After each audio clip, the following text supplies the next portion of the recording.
9. Alex Jackson.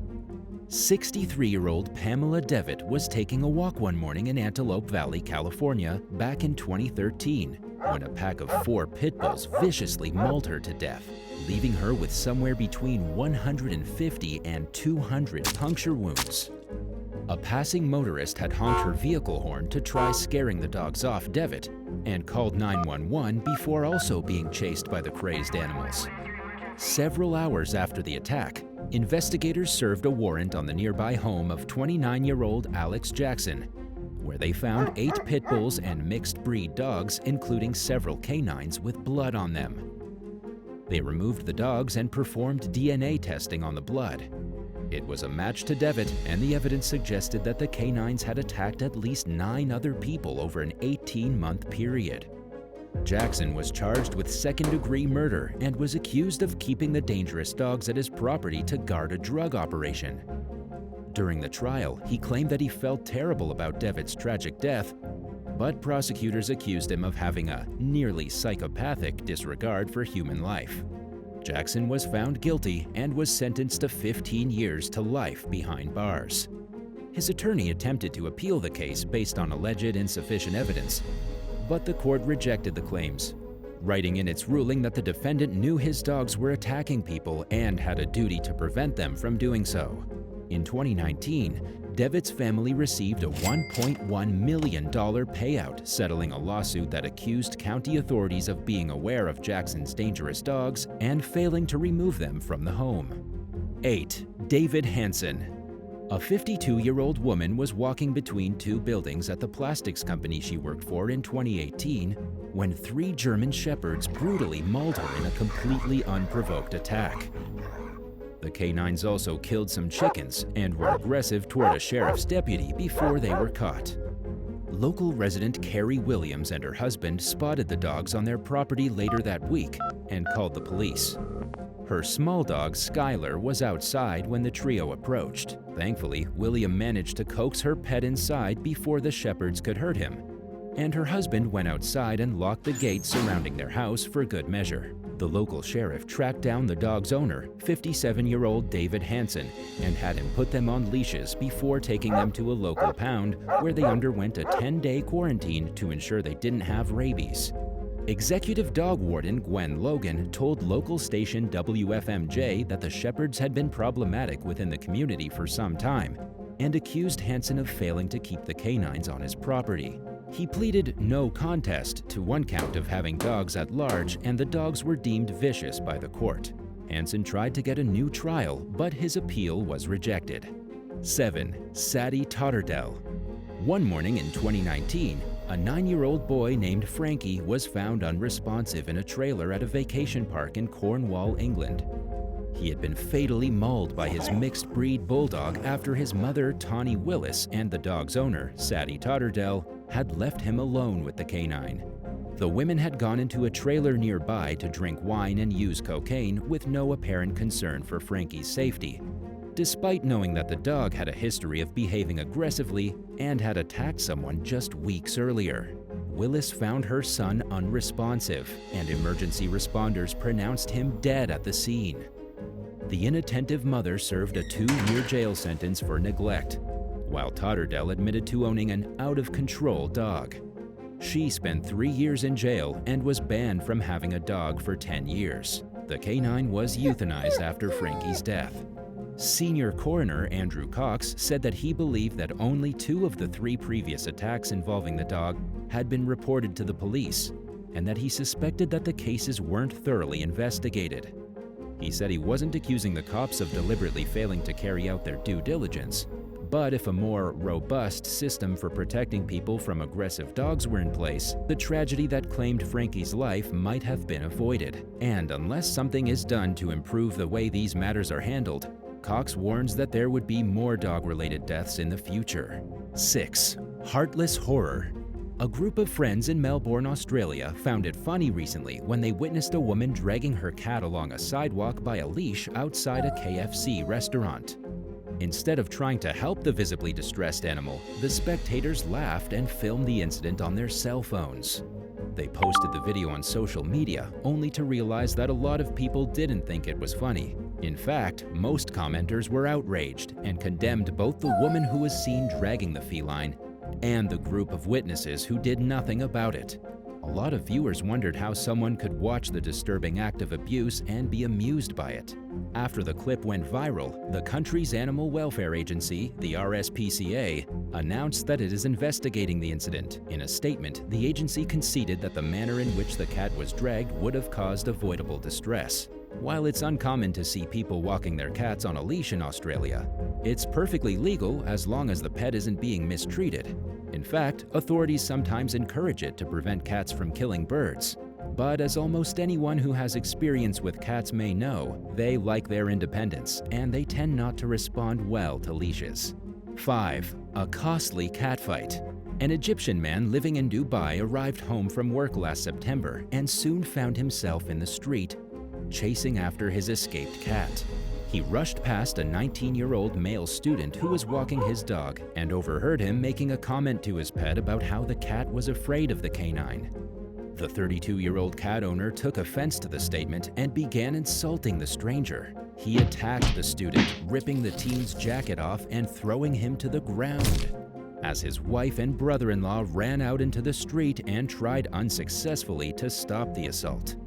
During the unprovoked confrontation, the victim's dog fled the scene. It returned to its owner the next day in a state of noticeable distress. As it turned out, the two men had a history of past disagreements and had ended up at a local police station at least once for help resolving their differences. The cat owner was charged with insulting and assaulting his victim and admitted to the crimes in court. He was ordered to pay a $1,360 fine. After the criminal case was settled, the dog owner filed a civil lawsuit against his attacker, accusing the man of traumatizing both him and his dog, who reportedly refused to eat or drink and needed veterinary care after returning to his owner. The victim was awarded nearly $11,000 in damages. 4. Justin Minor. In 2021, Kylene Waltman was walking from a friend's house to her mother's house in Hanaway Path, South Carolina earlier this year, when 3 dogs brutally attacked her. A witness managed to scare the canines away by firing his gun into the air and dialed 911. By then, the canines had bitten the 38-year-old victim from head to toe. She was rushed to the hospital, where doctors amputated both of her arms and removed part of her colon. When the dog's owner, Justin Minor, arrived at the scene, he reportedly told the police that they could euthanize the dogs if they wanted. He claimed that he wanted to put them down after they had attacked some chickens, but that his wife wouldn't let him, and threw in a disturbing comment about how, once a dog tastes blood, that's it. Minor was charged with owning animals that injure a human, having a dangerous animal unrestrained beyond premises, and a rabies violation. His attorney asked for the case to be dismissed, but a judge sent the indictment to a grand jury. In the meantime, he's free on a $15,000 bond while the case unfolds. This wasn't the first time Minor found himself under legal scrutiny due to his dog's behavior.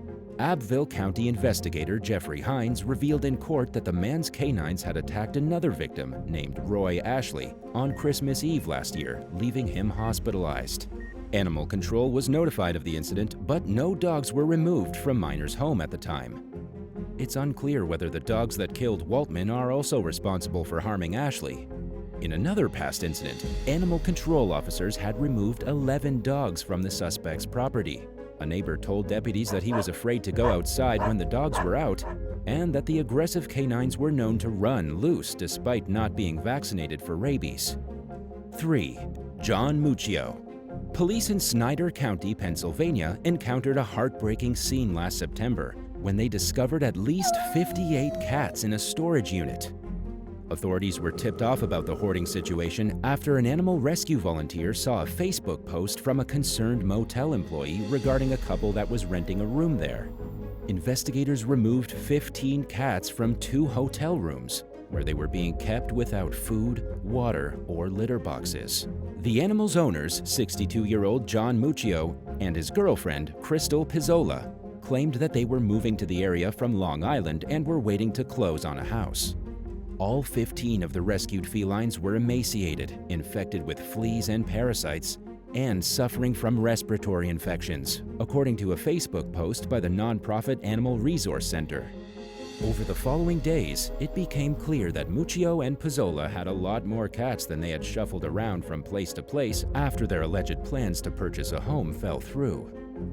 Some of the felines had been kept in a small storage unit, while others were found in a U-Haul.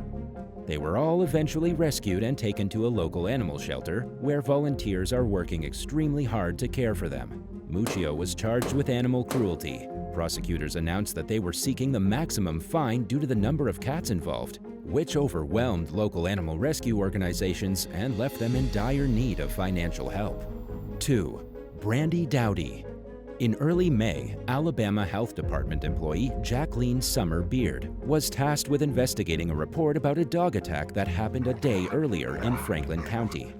The 58-year-old went to the home of 39-year-old Brandy Dowdy to conduct a follow-up visit and was attacked by the same pack of 7 dogs that the complaint had accused of sending another victim to the hospital. Deputies found Beard's lifeless body at the property while investigating an unknown vehicle. When they arrived at the scene, the dogs once again began to attack, and Dowdy allegedly began attacking people as well. She was taken into custody on suspicion of manslaughter, and several of the dogs were euthanized. Dowdy is also being charged under Alabama's dangerous dog law. Known as Emily's Law, it allows authorities to impose felony and misdemeanor charges in certain instances based on the circumstances of the attack. She's free on a $60,000 bond while she awaits the next court date. At the time Dowdy was taken into custody, the victim from the previous attack, Michelle Sheeks, was still in the hospital. She was taking an early morning walk when out of nowhere the dogs went after her and dragged her down a hill. A neighbor saw what was happening and shot his gun in the air to scare the crazed canines away. Michelle is lucky to be alive and faces a long road to recovery. She has already undergone 6 surgeries and is on a ventilator, according to a recent update that her husband Wesley posted on a crowdfunding campaign to help the couple cover unforeseen medical expenses. 1. Arthur Raney and Kelly Hathaway. As a winter storm headed toward the rural Berkshires region in Massachusetts earlier this year, someone abandoned 15 cats at 2 separate roadside locations. Local resident Joshua Christman noticed one group of cats while driving and appealed to the public for help getting the cats to safety. Community members poured out of their houses and into the streets with cat carriers, blankets, and other supplies as they tried rounding up the felines. They continued the search even after dark, and eventually gathered all but 4 cats, including 2 who died and the 2 who remained missing. The surviving cats were malnourished and suffered from numerous other health issues, according to veterinarian Dr. Joanna Mader, who examined the felines after their rescue. They would eventually be adopted out to loving forever homes, but had a long road of healing ahead before they would be healthy enough to leave the shelter. The Berkshire Humane Society offered a $1,000 reward for information leading to the identification and arrest of the suspects. Using doorbell surveillance footage from homes located near the abandoned sites, detectives traced the cats to a vehicle belonging to 59-year-old Arthur Raney and 49-year-old Kelly Hathaway. They were each charged with 15 counts of felony animal cruelty. Both defendants pleaded not guilty and are due back in court in July. Court documents allege that Hathaway dumped the cats because she was worried about getting evicted from her apartment. Her landlord told investigators that he had recently told Hathaway to get rid of the cats because he was trying to sell the building, and the animals were causing an overwhelming odor of urine, making it difficult to attract potential buyers. The Berkshire Humane Society's executive director, John Perot, reminded the public that the abandonment of the cats was completely unnecessary. It didn't need to happen. And he encouraged pet owners who are struggling to provide their animals with stable and safe homes to reach out to the organization, which is there to help, even in situations where the most appropriate solution is to rehome the pets. Thanks for watching. Would you rather live next door to a cat hoarder or have your neighborhood plagued by mosquitoes? Let us know in the comments below, and don't forget to subscribe. See you next time.